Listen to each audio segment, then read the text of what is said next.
Clip number 260۔ اس clip میں آپ قرآن پاک کی سورہ مائدہ کی آیت نمبر 82 اور 83 کی تلاوت، ترجمہ اور تفسیر قرآن صراط الجنان سماعت فرمائیں گے۔ بسم اللہ الرحمن الرحیم۔ ترجمہ، اللہ کے نام سے شروع جو نہایت مہربان رحمت والا ہے۔ لَتَجِدَنَّ أَشَدَّ النَّاسِ عَدَاوَةً لِّلَّذِينَ آمَنُوا الْيَهُودَ وَالَّذِينَ أَشْرَكُوا وَلَتَجِدَنَّ أَقْرَبَهُم مَّوَدَّةً لِّلَّذِينَ آمَنُوا الَّذِينَ قَالُوا إِنَّا نَصَارَىٰ ذَلِكَ بِأَنَّ مِنْهُمْ قِسِّيسِينَ وَرُهْبَانًا وَأَنَّهُمْ لَا يَسْتَكْبِرُونَ۔ ترجمہ، ضرور تم مسلمانوں کا سب سے زیادہ شدید دشمن یہودیوں اور مشرکوں کو پاؤ گے، اور ضرور تم مسلمانوں کی دوستی میں سب سے زیادہ قریب ان کو پاؤ گے جو کہتے تھے ہم نصارہ ہیں۔ یہ اس لیے ہے کہ ان میں علماء اور عبادت گزار موجود ہیں اور یہ تکبر نہیں کرتے۔ وَلَتَجِدَنَّ أَقْرَبَهُم مَّوَدَّةً لِّلَّذِينَ آمَنُوا، اور ضرور تم مسلمانوں کی دوستی میں سب سے زیادہ قریب ان کو پاؤ گے۔ اس آیت کریمہ میں ان عیسائیوں کی تعریف بیان کی گئی ہے جو حضور اقدس صلی اللہ تعالیٰ علیہ وسلم کے زمانہ اقدس تک حضرت عیسیٰ علیہ السلام کے دین پر قائم رہے، اور تاجدار رسالت صلی اللہ تعالیٰ علیہ وسلم کی بعثت معلوم ہونے کے بعد سرکار کائنات صلی اللہ تعالیٰ علیہ وسلم پر ایمان لے آئے۔ شان نزول، ابتدائے اسلام میں جب کفار قریش نے مسلمانوں کو بہت ایذائیں دیں تو صحابہ کرام میں سے 11 مرد اور 4 عورتوں نے سرکار رسالت صلی اللہ تعالیٰ علیہ وسلم کے حکم سے حبشہ کی طرف ہجرت کی۔ یہ تمام حضرات اعلان نبوت کے 5ویں سال رجب کے مہینے میں بحری سفر کر کے حبشہ پہنچے۔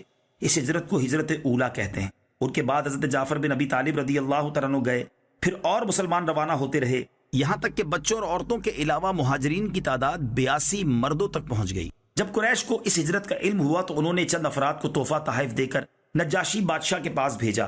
ان لوگوں نے دربار شاہی میں باریابی حاصل کر کے بادشاہ سے کہا، ہمارے ملک میں ایک شخص نے نبوت کا دعویٰ کیا ہے اور لوگوں کو نادان بنا ڈالا ہے۔ ان کی جماعت جو آپ کے ملک میں آئی ہے وہ یہاں فساد انگیزی کرے گی اور آپ کی رعایا کو باغی بنائے گی۔ ہم آپ کو خبر دینے کے لیے آئے ہیں اور ہماری قوم درخواست کرتی ہے کہ آپ انہیں ہمارے حوالے کیجیے۔ نجاشی بادشاہ نے کہا، پہلے ہم ان لوگوں سے گفتگو کر لیں، باقی بات بعد میں دیکھیں گے۔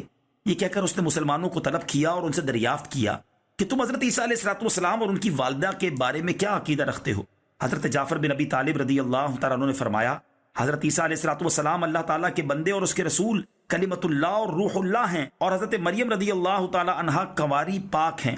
یہ سن کر نجاشی نے زمین میں سے ایک لکڑی کا ٹکڑا اٹھا کر کہا، خدا عز و جل کی قسم، تمہارے آقا نے حضرت عیسیٰ علیہ السلام کے کلام میں اتنا بھی نہیں بڑھایا جتنی یہ لکڑی، یعنی نبی پاک علیہ السلام کا ارشاد کلام عیسیٰ کے بالکل مطابق ہے۔ یہ دیکھ کر مشرکین مکہ کے چہرے اتر گئے۔ پھر نجاشی نے قرآن شریف سننے کی خواہش کی تو حضرت جعفر رضی اللہ تعالیٰ عنہ نے سورہ مریم کی تلاوت کی۔ اس وقت دربار میں نصرانی عالم اور درویش موجود تھے، قرآن پاک سن کر بے اختیار رونے لگے۔ پھر نجاشی نے مسلمانوں سے کہا، تمہارے لیے میری سلطنت میں کوئی خطرہ نہیں۔ مشرکین مکہ اپنے مقصد میں ناکام ہو کر واپس پلٹے اور مسلمان نجاشی کے پاس بہت عزت و آسائش کے ساتھ رہے، اور اللہ تعالیٰ کے فضل سے نجاشی کو دولت ایمان کا شرف حاصل ہوا۔